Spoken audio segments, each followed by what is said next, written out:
अस्सलामुअलैकुम नाजरीन, मैं हूं मोहम्मद मुफीद और आप देख रहे हैं मुफीद न्यूज़ उर्दू।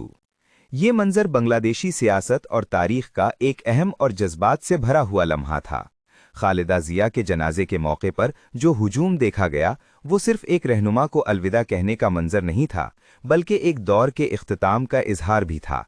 जनाजे की नमाज के बाद जब लोग वापस लौटने लगे तो पार्लियामेंट स्क्वायर और उसके गिरदो नवाह का पूरा इलाका इंसानों से भरा हुआ नजर आया।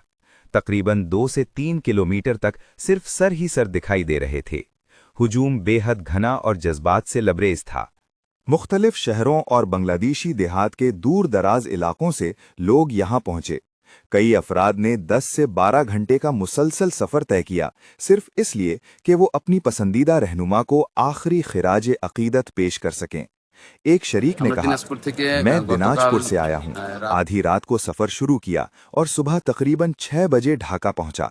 मैं सिर्फ जनाजे में शिरकत और अपनी अकीदत पेश करने के लिए आया हूँ। मैं उन्हें आखिरी बार देखना चाहता था। इस मौके पर यह भी देखा गया कि पड़ोसी ममालिक से भी कई हाई प्रोफाइल डेलीगेशंस ने शिरकत की।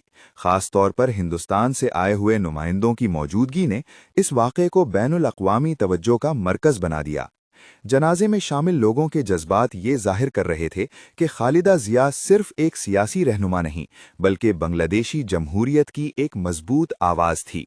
आवाम ये उम्मीद कर रही है कि उनका बेटा उनकी सियासी और जमहूरी विरासत को आगे बढ़ाएगा और बांग्लादेशी आवाम के बुनियादी जमहूरी हुकूक के लिए जिद्दोजहद जारी रखेगा। ये हुजूम, ये आंसू और ये सफ़र सब इस बात का सबूत थे कि खालिदा जिया बांग्लादेशी सियासत में सिर्फ एक नाम नहीं, बल्कि एक एहसास बन चुकी थीं। आप देख रहे थे मुफीद न्यूज़ उर्दू।